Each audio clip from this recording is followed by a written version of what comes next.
मुझे पैसों की जरूरत थी, इसलिए अपनी बीवी की नौकरी एक नाइट क्लब में लगवा दी।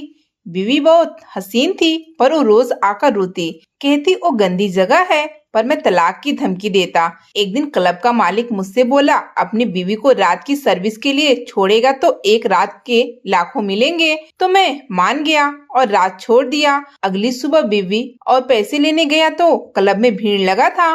मुझ पर क्यामत टूट पड़ी, क्योंकि तुम क्या ये रोज बरोज सब्जी मेरे सामने बनाकर रख देती हो? ले जाओ इसे, मुझे नहीं खानी ये टिंडे, मुझे ऐसे खाने की आदत नहीं है। मैंने चिल्लाकर बीवी को कहा तो वो हैरान नजरों से मुझे देखने लगी। मैं जो घर में फैली खुशबू सूंघकर बेइंतहा खुश होकर खाना खाने बैठा था, टिंडे देखकर मेरा दिल जल कर रह गया। आज बड़े जोरों की भूख लगी थी, मगर अब सारी भूख जैसे उड़ गई थी। गोश्त खत्म हो गया था। मैंने गली में से सब्जी खरीद ली। अब और क्या बनाऊं रोज रोज? वो धीमे लहजे में बोली, आप चक्कर तो देखें, बहुत मजेदार बने हैं। मैंने एक नजर प्लेट में रखे सालन पर डाली तो यह सच था कि माही के हाथ में बहुत जायका था। वह हर चीज को इस तरीके से बनाती कि खाने वाला दाद दिए बिना न रह पाता। मगर मुझे शुरू से ही अच्छा खाना खाने का शौक था। सब्जी मेरे हलक से उतरती ही ना थी। मैंने नादानी तौर पर अपनी जेब पर हाथ मारा। जेब में इतने पैसे मौजूद न थे कि मैं बाहर से कुछ खाने को ले आता। मेरा दिल गम और गुस्से से भरा था। जिंदगी इस मोड़ पर ले आएगी यह कभी सोचा भी न था। मैंने एक तिरछी नजर माही पर डाली और प्लेट अपनी तरफ खिसकाकर आंखें बंद करके पहला निवाला मुंह में डाला।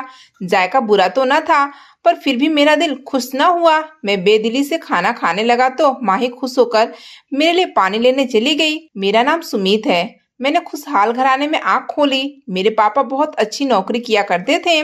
नौकरी के अलावा उनकी कुछ जमीन भी थी, जो बहुत ज्यादा तो नहीं थी, लेकिन उससे एक अच्छी आमदनी मौजूद हो जाती। मेरी दो बहनें थी जो मुझसे छोटी थी। मैं अपने पापा का इकलौता बेटा था।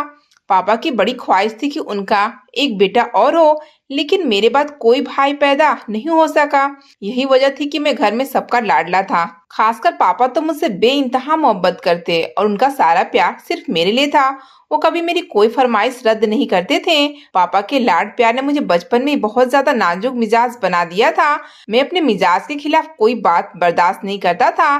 मेरी जिंदगी शहजादों की तरह बसर होती थी। हर चीज मेरे हिसाब से थी। मेरे कमरे में अपना एसी और टीवी भी मौजूद था, जो मैं बहनों को कभी भी देखने नहीं देता था।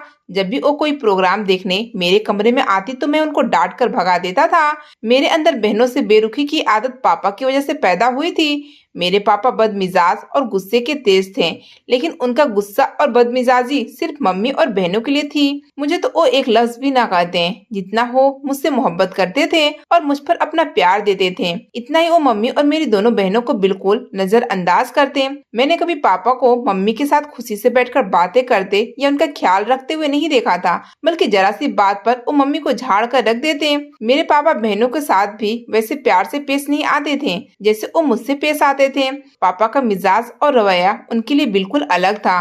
वो घर में बहुत अलग रहते और मेरे सिवा किसी से ज्यादा बात करना पसंद ना करते।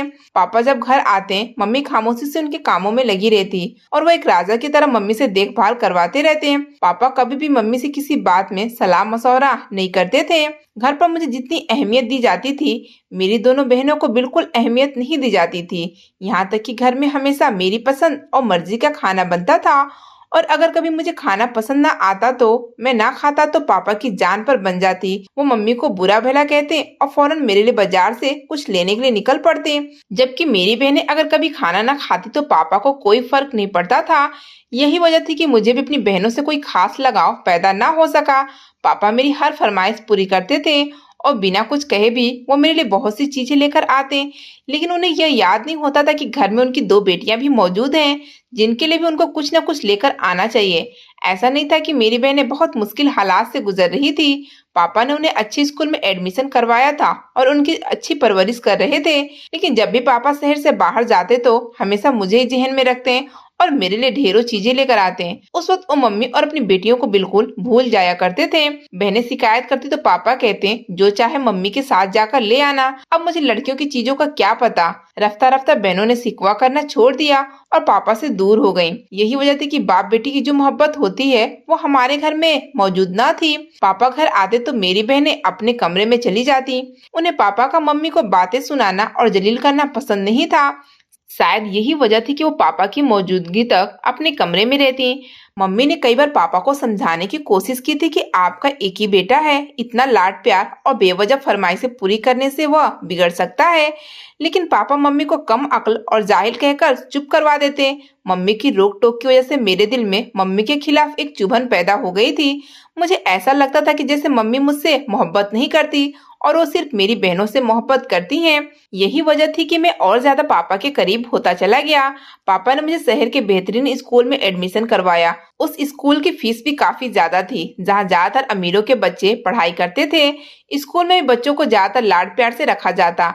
मुझे पढ़ाई लिखाई में कोई खास दिलचस्पी नहीं थी, नहीं पापा ने मुझे कभी पढ़ने लिखने पर ज्यादा जोर दिया था। मम्मी की तो मैं सुनता ही ना था। मैं हर क्लास में पास हो जाता, पापा के लिए यही काफी था। मेरी दोनों बहनें बहुत तेज थीं। वो अपना ज्यादातर वक्त पढ़ाई में ही लगी रहती थीं। पढ़ाई के अलावा वो कोई और काम ना करती, न उनकी कोई दोस्त थी।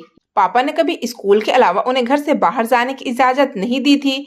शायद इसलिए वो हर क्लास में अच्छे नंबरों से कामयाब हो जाती। खासकर मेरी छोटी बहन तो हर क्लास में फर्स्ट पोजीशन हासिल करती थी। बहनों के नंबर मुझसे ज्यादा आते तो मैं जल भूनकर राख हो जाता था। मेरी छोटी बहन की ट्रॉफियों से उसका कमरा सज गया था। पढ़ाई के अलावा वह और भी फील्ड में अक्सर इनाम जीत कर लाती थी। लेकिन पापा ने कभी उसे तारीफी या शाबाशी का एक लफ्ज भी न कहा था। वह हमेशा पापा की तरफ से सराहे जाने की उम्मीद में रहती थी। लेकिन पापा को घर में एक ही इंसान दिखाई देता था, जो मैं था। बचपन का वक्त बहुत जल्दी गुजर गया।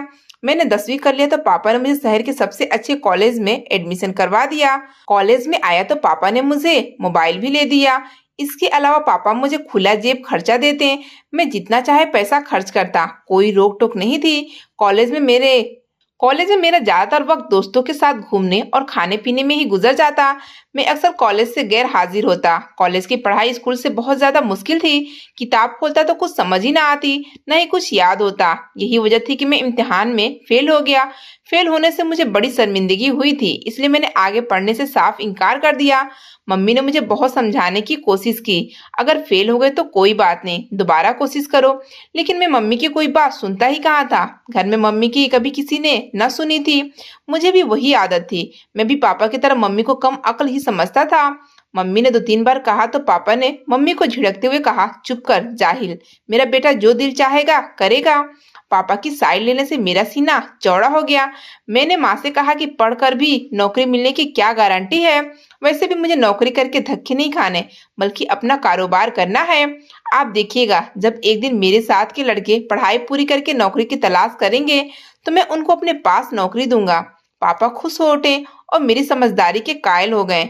लेकिन कारोबार कौन सा करना चाहिए, पापा ने पूछा तो मैं सोच में पड़ गया।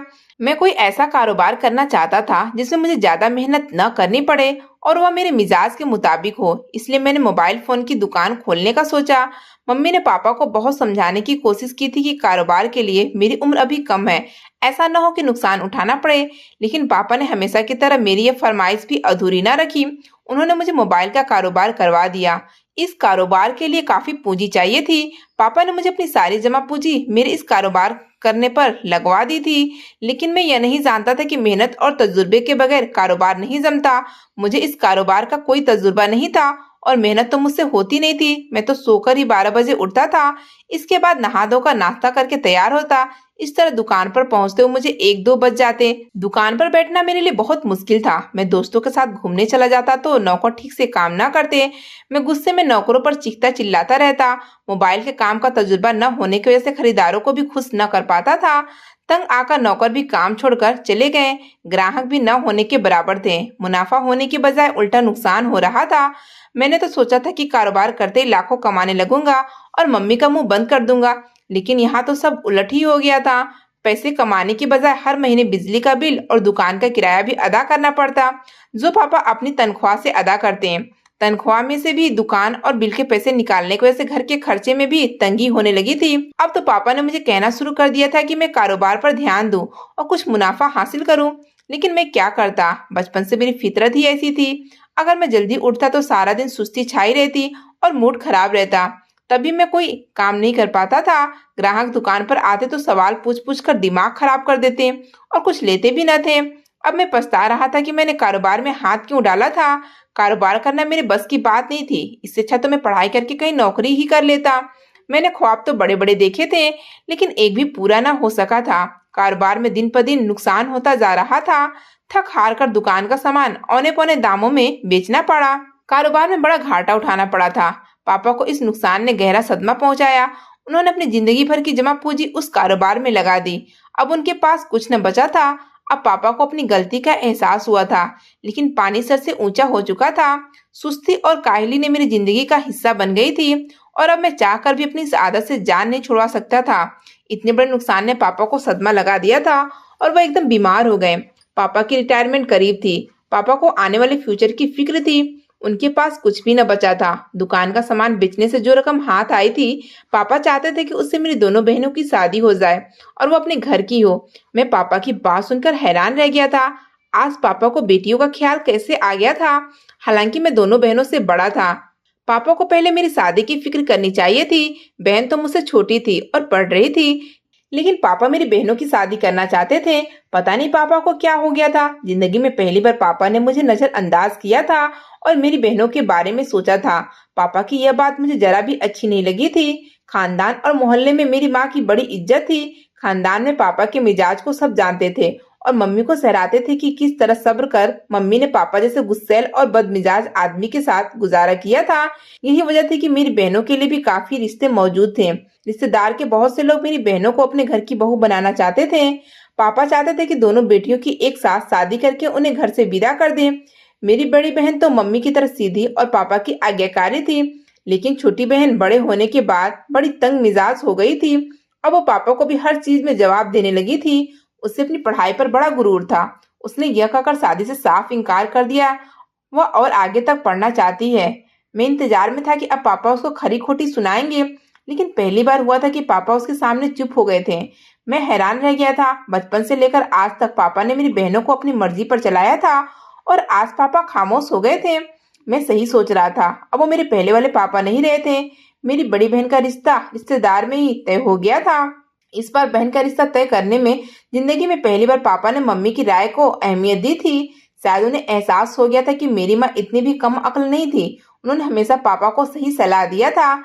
यह सच है कि औरत अनपढ़ भी हो तो घरेलू मामले में कम अक्ल नहीं कहलाई जा सकती, बल्कि घर के मामला में औरत का दिमाग मर्द से ज्यादा चलता है, चाहे वो पढ़ी लिखी हो या ना हो, क्योंकि यह अक्ल उसको भगवान की तरफ से मिलती है।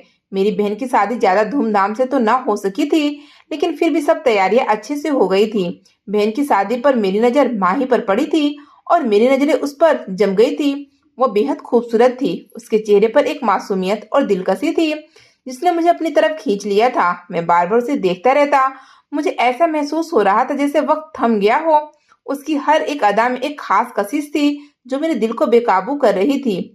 मैं पहली नजर में माही की मोहब्बत में गिरफ्तार हो गया था। मैं हैरान था कि मैंने माही को कभी पहले क्यों नहीं देखा था, जबकि वो मेरे ही रिश्तेदार की थी। खैर, हर चीज का एक सही वक्त होता है। जब मेरी शादी का वक्त आया तभी मेरी मुलाकात माही से हुई थी। बहन की शादी के बाद मैंने पापा से अपनी शादी की बात की और माही का जिक्र किया तो वो मान गए। उन्हें कोई एतराज न था। वो खुशी खुशी माही के घर वालों से उसका हाथ मांगने के लिए तैयार थे, लेकिन मम्मी को मेरा रिश्ता ले जाने पर एतराज था। पहले कोई काम धंधा तो करो। जब लड़की वाले पूछेंगे कि लड़का कमाता कितना है तो हम क्या जवाब देंगे? मम्मी की बात पर मैं नाराज हो गया। कभी कभी तो मुझे लगता था कि मम्मी मेरी सगी माँ नहीं बल्कि सौतेली माँ है। मेरा दिल चाह रहा था कि पापा पहले की तरह मम्मी को लताड़ कर रख दें और खूब बातें सुनाएं, लेकिन पापा भी खामोश हो गए थे और सोच नजरों से मेरी तरफ देखने लगे। पापा की साइड ना लेने पर मैं बुज्जिल सा हो गया था और उठकर अपने कमरे में आ गया था। कमरे में आकर मैंने सोचा तो मम्मी की बात ठीक थी। अगर माही के घर वाले को पता चलता कि मैं कोई काम नहीं करता तो शायद वो उसका रिश्ता मुझसे ना करते। माही की मोहब्बत में से ही मैंने नौकरी की तलाश शुरू कर दी, लेकिन 10वीं पास को नौकरी कहाँ मिलती है। जब भी नौकरी मिलती तो वो मेरे हिसाब की ना होती और मैं इनकार कर देता। मुझे यह भी फिक्र थी इस दौरान माही की शादी कहीं और ना हो जाए। थक हार कर मैंने मम्मी को दिखाने के लिए एक मामूली सेल्समैन की नौकरी कर ली और पापा से कहा था कि जल्द ही जाकर माही के घर वालों से रिश्ते की बात करें। उस दौरान मुझे कहीं ना कहीं और अच्छी नौकरी मिल ही जाएगी। पापा ने हामी भर ली। वो मम्मी को लेकर माही के घर चले गए। माही के घर वाले को इस रिश्ते पर कोई एतराज न था। वो हमारे दूर के रिश्तेदार थे, इसलिए उन्हें मेरे मिजाज और काहिलपन के बारे में पता भी न था। वो माल दौलत से भी ज्यादा मजबूत नहीं थे। यही वजह थी कि कोई रुकावट आए बगैर ही मेरी माही से शादी हो गई थी। मैं माही को पाकर बहुत खुश था। मेरे दिन रात माही के साथ अच्छे गुजर रहे थे। शादी के बाद मैं दुकान पर भी नहीं गया, बल्कि माही के साथ घूमने फिरने और खानदान में दावत खाने में लगा था। इस लापरवाही का नतीजा यह निकला कि दुकानदार ने मुझे नौकरी से ही निकाल दिया। मुझे भी कोई फर्क नहीं पड़ता था। वैसे भी यह नौकरी मैंने सिर्फ माही को हासिल करने के लिए की थी, और यह नौकरी मेरे हिसाब की ना थी। मैंने घर में सबको बता दिया कि मुझे नौकरी से निकाल दिया गया है। मम्मी ने सर पकड़ लिया। पापा भी परेशान हो गए थे। घर में आमदनी का कोई जरिया नहीं था। घर के हालात बहुत खराब हो गए थे। कर्ज लेकर गुजारा करना पड़ा था। इन हालात से पापा बहुत मायूस हो गए थे और वह बिस्तर से जा लगे थे। वह हर वक्त अपने अतीत को याद करके पछताते और मम्मी से माफी मांगते रहते। मेरी छोटी बहन प्रिया की पढ़ाई पूरी हो गई थी और उसके पढ़ाई में तेज होने की वजह से उसे यूनिवर्सिटी की तरफ से नौकरी की ऑफर भी मिल गई थी। यूं मेरी बहन को डिग्री मिलने से पहले ही नौकरी मिल गई थी और मैं न जाने कब से धक्के खा रहा था, मगर अच्छी नौकरी हासिल न कर सका था। मेरी बहन की तनख्वाह काफी अच्छी थी। घर का तमाम खर्चा वही उठा रही थी और पापा का इलाज भी उसी के पैसों से हो रहा था। मैं खुश था कि मम्मी अब मुझे नौकरी ढूंढने के लिए नहीं कहेंगी। मेरी बड़ी बहन भी अक्सर आती तो पापा, मम्मी और माही के लिए बहुत से तोहफे लेकर आती थी। जिन बेटियों को पापा ने सारी जिंदगी अहमियत नहीं दी थी, मुश्किल वक्त में अब वही उनके काम आ रही थी। मेरी बहन ने पापा के इलाज में कोई कसर न छोड़ी थी, लेकिन फिर भी पापा ठीक न हो सके और हम सबको छोड़कर भगवान के पास चले गए। यह सब हम सब के लिए बहुत बड़ा सदमा था। मम्मी को अब एक ही फिक्र थी। मम्मी चाहती थी कि प्रिया की शादी हो जाए और वो अपने घर की हो। आखिर कब तक वह घर की जिम्मेदारी का बोझ उठाती रहेगी? ऐसा ना हो कि उसकी उम्र निकल जाए। मगर मेरी बहन को न जाने शादी से क्या मसला था। हर बार वह इनकार कर देती थी। उसे न रिश्तेदार में शादी करनी थी, न कम पढ़े लिखे आदमी से। उसके मिजाज के मुताबिक कोई रिश्ता मिलता न था। मम्मी उसके लिए दिन रात प्रार्थना करती थी। जल्दी उसके एक कलीग का रिश्ता उसके लिए आ गया। मम्मी को लड़का और उसके घर वाले पसंद आ गए थे। वह प्रिया की तरह पढ़ा लिखा था, बल्कि उसका पूरा खानदान ही पढ़ा लिखा था। प्रिया को उसकी पसंद के मुताबिक रिश्ता मिल गया था, इसलिए मम्मी ने उसकी एक ना सुनी और शादी करके उसको विदा कर दिया। मेरे हालात ज्यों के त्यों थे। मुझे जो भी नौकरी मिलती उसमें मेहनत ज्यादा और तनख्वाह कम होती थी। मैं मेहनत का आदी ना था, इसलिए चंद दिनों बाद ही मैं नौकरी छोड़कर घर आ जाता था। माही इस हालात से बहुत परेशान थी। घर का तमाम खर्चा अभी तक प्रिया बर्दाश्त कर रही थी। उसके बलबूते पर ही घर चल रहा था। माही ने एक दिन मुझे कहा था, जब भी प्रिया घर आती है घर में राशन का ढेर रख जाती है, फ्रिज तक सामान से भर देती है। मुझे बड़ी शर्म महसूस होती है। मैं माही की इस बात से चिढ़ गया था। इसमें शर्मिंदा होने वाली क्या बात है? अगर माही इस घर के लिए कुछ कर रही है तो यह उसका फर्ज है। पापा ने उसकी पढ़ाई पर बहुत रुपया खर्चा किया है। उसका भी फर्ज बनता है कि वो इस घर के लिए और मम्मी के लिए कुछ करे।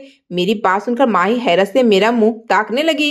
शायद वो दिल में सोच रही थी कि फर्ज तो मेरे भी बहुत बनते थे, लेकिन मैं अपना कोई भी फर्ज पूरा करने से नाकाम था। माही की शादी को चंद महीने गुजरे थे कि एक रात मम्मी सोई तो फिर सुबह ना उठी। मैं मम्मी के सिरहाने बैठकर रोता रहा। देखा मम्मी, मैं ठीक कहता था। आपको अपनी बेटियों से ज्यादा मोहब्बत थी, तभी तो उनके विदा होते ही आप मुझे छोड़कर चली गई। मैं मम्मी से शिकायतें करता रहा और रोता रहा। इस मौके पर माही ने मुझे संभाला और हौसला दिया। मम्मी के जाने के बाद घर के हालात बदतर हो गए थे। प्रिया ने तो अब घर आना जाना ही छोड़ दिया था। पहले वह शायद मम्मी को जैसे राशन और घर का सामान दे जाती थी ताकि मम्मी को कोई परेशानी ना आए, या शायद मम्मी ने उससे कहा हो। लेकिन अब तो जैसे उसको कोई परवाह ही न थी कि उसका एक बेरोजगार भाई भी है जिसको राशन और सामान की जरूरत है। कई बार मेरे दिल में आया कि मैं प्रिया को फोन करूं और उसे कहूं कि वो पहले की तरह मेरी माली मदद करती रहे, लेकिन हर बार एक झिझक आड़े आ जाती थी।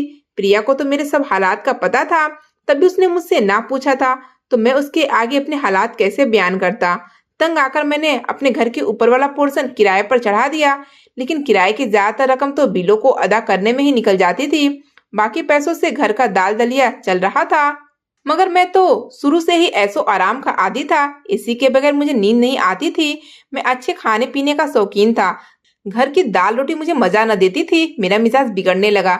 मैं अक्सर माही पर गुस्सा करता और चीखता चिल्लाता था। मुझे लगता था कि मैं भी पापा की तरफ बनता जा रहा हूँ। फर्क सिर्फ इतना था कि पापा के पास पैसों की कमी ना थी। उसके बावजूद उनका सुलूक मम्मी के साथ अच्छा ना था। लेकिन मुझे माही से बड़ी मोहब्बत थी। हालात की वजह से मैं अक्सर उस पर गुस्सा कर जाता था, लेकिन बाद में पछताता था और उससे माफी मांग लेता था। माही भी मुझे माफ कर देती थी। क्या करती, उसके पास मुझे माफ करने के अलावा और कोई रास्ता भी नहीं था। अब मैं उस वक्त को कोसता था जब मैंने कारोबार का फैसला किया था। अगर जमीन और कुछ पैसा जोड़ा होता तो आज मेरे ये हालात ना होते। काश पापा उस वक्त मम्मी की बात मान लेते और कारोबार में पैसे लगाने से साफ इनकार कर देते। एक दिन मैं नौकरी की तलाश में एक नाइट क्लब चला गया। मुझे वहाँ काम तो नहीं मिल सका, लेकिन उन्हें एक औरत की जरूरत थी। वो लोग अच्छी तनख्वाह देने को तैयार थे। मैंने उनसे माही के लिए बात कर ली थी। घर आकर माही को बताया तो वो हैरान रह गई। क्या, नाइट क्लब की नौकरी? आप जानते भी हैं कि नौकरी अच्छी नहीं होती। क्यों, इस नौकरी में ऐसा क्या है? सिर्फ मेहमानों को जूस और पानी ही तो पिलाना है। नौकरी की टाइमिंग भी कोई ज्यादा नहीं है। शाम 4 बजे से लेकर रात 11 बजे तक नौकरी करनी है। मैं तुम्हें छोड़ आया करूंगा और वापस भी ले आया करूंगा। नहीं, इस नौकरी के लिए मेरा दिल नहीं मानता। माही ने कहा, बस कुछ दिनों की बात है। जैसे ही मुझे नौकरी मिल जाएगी तुम फौरन यह नौकरी छोड़ देना। मैंने माही से कहा तो वह मेरी शक्ल देखने लगी। इतने सालों में उसे भी अंदाजा हो गया था कि यह मेरा सिर्फ एक बहाना है। न मुझे पैसे कमाने की आदत है और न ही मैं कभी कोई नौकरी करूंगा। मेरी जिद से तंग आकर माही ने नौकरी पर जाने का फैसला कर लिया था। मैं हर शाम उसे नौकरी पर छोड़ आता और रात को वापस ले आता। माही की तनख्वाह घर आने लगी थी तो घर का गुजारा अच्छे से चल रहा था। मैं खुश था कि हालात बेहतर हो गए थे। एक दिन मैं माही को लेने गया तो होटल के मैनेजर से बात हुई। उसने कहा था कि अगर माही रात की ड्यूटी करे तो लाखों का फायदा होगा। मैनेजर की बात सुनकर मेरी आंखें चमकने लगी थी। मैंने उस दिन माही को रात की ड्यूटी करने का सलाह दिया था। मेरी बात सुनकर वह चौंक गई। यह आप क्या कह रहे हैं? क्या आप नहीं जानते कि नाइट क्लब में रात को कैसे कैसे लोग आते हैं? मैं जो नौकरी कर रही हूँ क्या वो आपके लिए काफी नहीं है? माही ने गुस्से से कहा। मगर मेरी आंखों पर तो लालच माही ने गुस्से से कहा, मगर मेरी आंखों पर तो लालच की पट्टी बन चुकी थी। मैंने माही को मनाने की बहुत कोशिश की। जब वो न माने तो मैंने उसे तलाक की धमकी दी। तलाक की धमकी सुनकर वह खामोश हो गई थी और मेरी बात मान गई। मैं रात को 10 बजे के करीब उसको क्लब छोड़ आया था और सुबह जब वापस लेने गया तो होटल में भीड़ लगा हुआ था। मैं घबरा गया। जैसे ही अंदर जाकर देखा तो मुझ पर क्यामत टूट पड़ी थी। माही बुरी तरह से रो रही थी, जबकि मैनेजर उसे सबके सामने डांटने में लगा था और कह रहा था कि वो अपना हिसाब लेकर चलती बने। माही मैनेजर की मिन्नतें कर रही थी कि उसे नौकरी से ना निकाले, वरना उसका पति उसे तलाक दे देगा। यह तो तुम्हें हमारे कस्टमर को थप्पड़ मारने से पहले सोचना चाहिए था। लेकिन सर, उन्होंने मेरे साथ बदतमीजी की थी। माही ने रोते हुए कहा। ऐसा भी क्या कर दिया था उसने? सिर्फ तुम्हारा हाथ ही तो पकड़ा था और तुमने थप्पड़ ही दे मारा।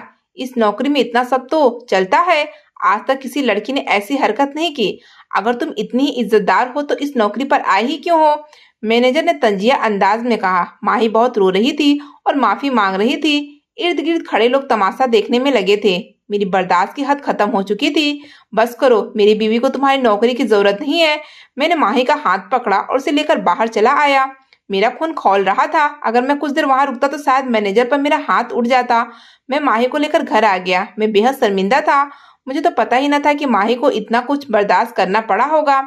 आज मुझे एहसास हुआ था कि मेरे बिहेवियर की वजह से मेरे घर वाले किस मुसीबत से गुजरे थे।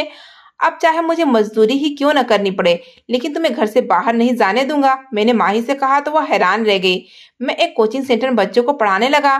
तनख्वाह कम थी लेकिन मैं इत्मीनान था, क्योंकि शाम को मैं खुद भी एक कॉलेज में पढ़ रहा था। माही भी घर में बच्चों को ट्यूशन पढ़ा देती थी। ऊपर वाले पोर्शन का किराया आ जाता था। घर का अच्छा गुजारा चल रहा था, क्योंकि अब मैंने ऐसो आराम की जिंदगी छोड़कर सादा जिंदगी अपना ली थी। दिवाली आई तो मैंने पहली बार अपनी तनख्वाह से माही और अपनी बहनों के बच्चों के लिए छोटे छोटे तोहफे खरीदे थे। मैं उनसे मिलने गया तो वो मुझे देखकर हैरान रह गई थी। शायद उनको उम्मीद न थी कि मैं उनसे कभी मिलने आऊंगा। मैं अपनी पढ़ाई पूरा कर रहा हूँ और वो यह जानकर बेहद खुश थी। मैं जान चुका था कि असली खुशी का एहसास सिर्फ अपनों के साथ है। अगर आपको आज की कहानी पसंद आई है तो वीडियो को जरूर लाइक कीजिएगा और अपने दोस्तों के साथ भी शेयर कीजिएगा। और हाँ, अगर आपने अभी तक हमारा चैनल सब्सक्राइब नहीं किया तो जरूर सब्सक्राइब करें। मिलते हैं कल एक नई और दिलचस्प कहानी के साथ।